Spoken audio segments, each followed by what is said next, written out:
What's up, everybody? Today is Q&A Tuesday. You've asked me questions, and boy, do I have some good answers for you. So, why not? Stay tuned.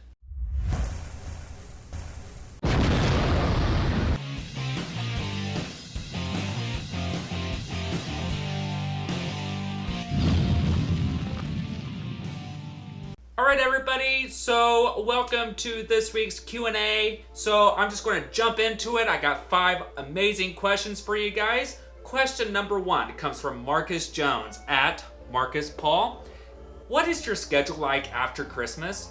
Well, that's good, guys. I'm super excited that I'm going to be able to tell you this. So I finally got my schedule of what it's going to look like after Christmas with Amazon. So, before Christmas, we have what's called peak. It starts on Black Friday and ends today. My schedule was 4.5 days. So I worked a half day Tuesday and then all Wednesday, Thursday, Friday, and Saturday. Well, I'm glad to announce that I finally have gone down to 40 hours a week. We're down to 4 days.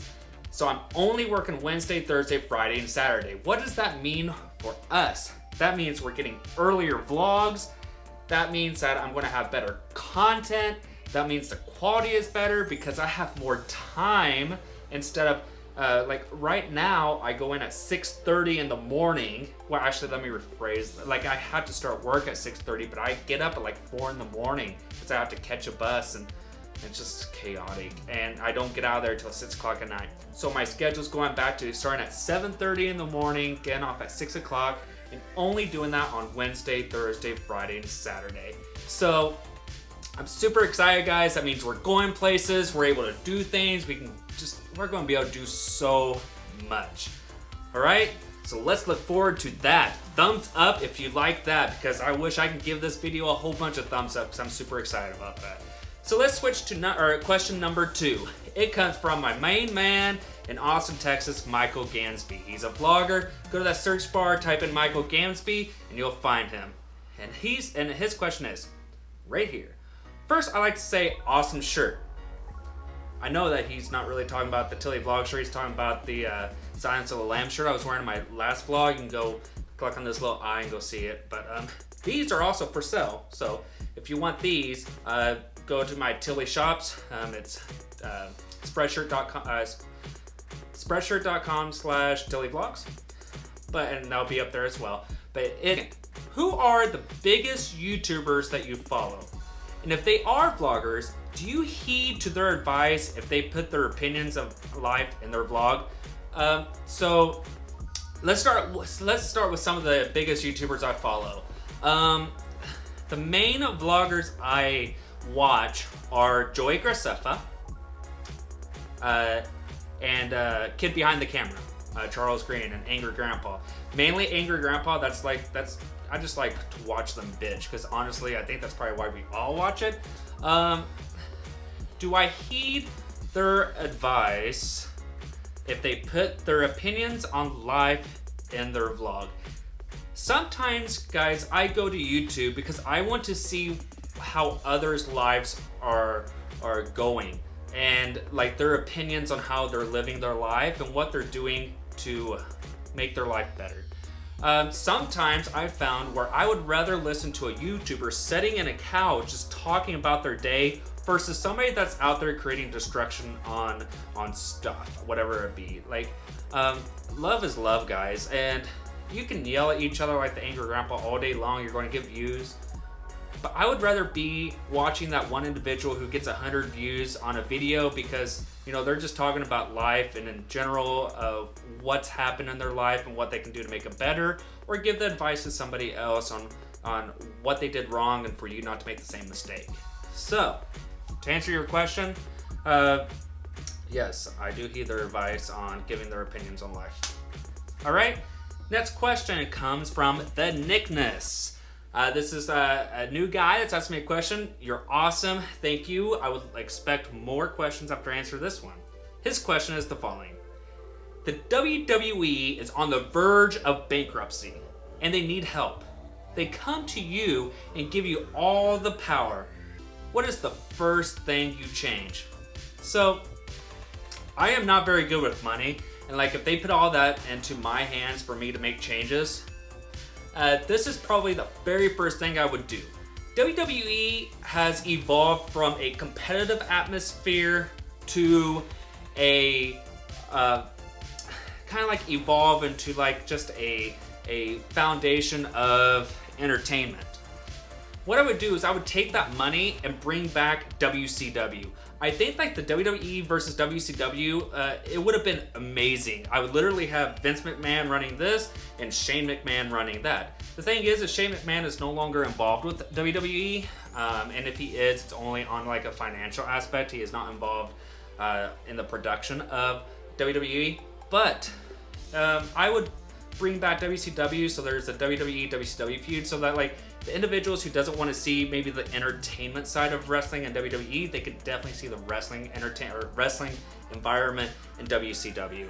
I think that's very beneficial, and I think there's a lot of profit there. So that's what I would do to try to bring WWE back from bankruptcy. So that's just a disclaimer. That's just a question on what I would do. WWE is not bankrupt in any way, shape, form, or idea. It's just he likes WWE, I like WWE. That's a great question. Next question comes from Stella Moon. I love this individual. To you.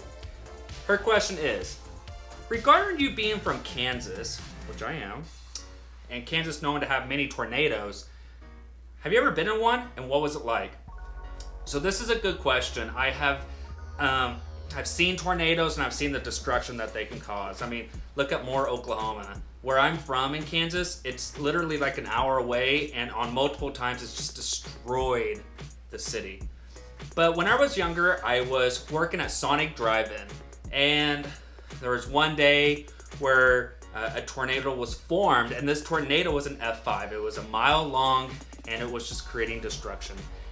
This tornado literally twirled, or is that what you say, twirl? Like it moved right through the town of Girard, Kansas, where I grew up. And it created a path of destruction that was literally less than like 5 blocks from my home. My home was safe, but many people's weren't. And this is what it is. Like, tornadoes create destruction. But tornadoes, if you can turn a negative into a positive, tornadoes brings people together.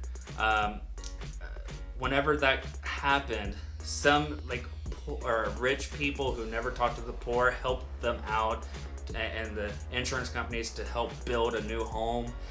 Banks financed people that didn't have good credit, so it brings a lot of people together to help each other.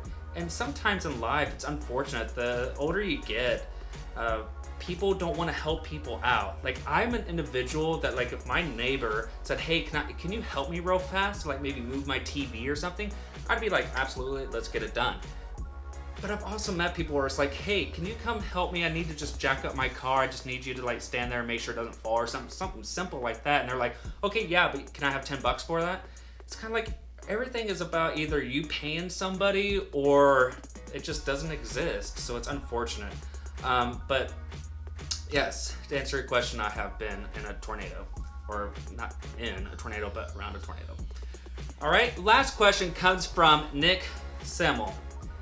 And for the last 3 weeks, I've skipped his question, and I'm so sorry about it, but this is his featured question, and this vlog is dedicated to you, buddy. His question is, what is your favorite animal, and what was your favorite thing to do when you were a kid? All right. My favorite animal will probably be a dog. It's man's best friend. I have a dog in Kansas. It's a Pomeranian. If I have a picture, I'm going to put the picture right here, but I don't know if I have one, so don't expect a picture right there. But I love my dog. His name is Grizzly. I miss him every day. I didn't bring him to Seattle with me because whenever we acquired him, we also got 2 other dogs, and he kind of just grew up with them.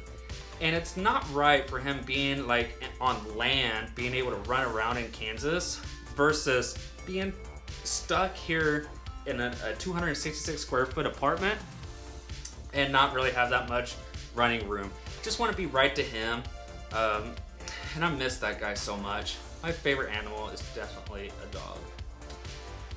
And what was my favorite thing to do when I was a kid? That's a good question. We had this big trampoline.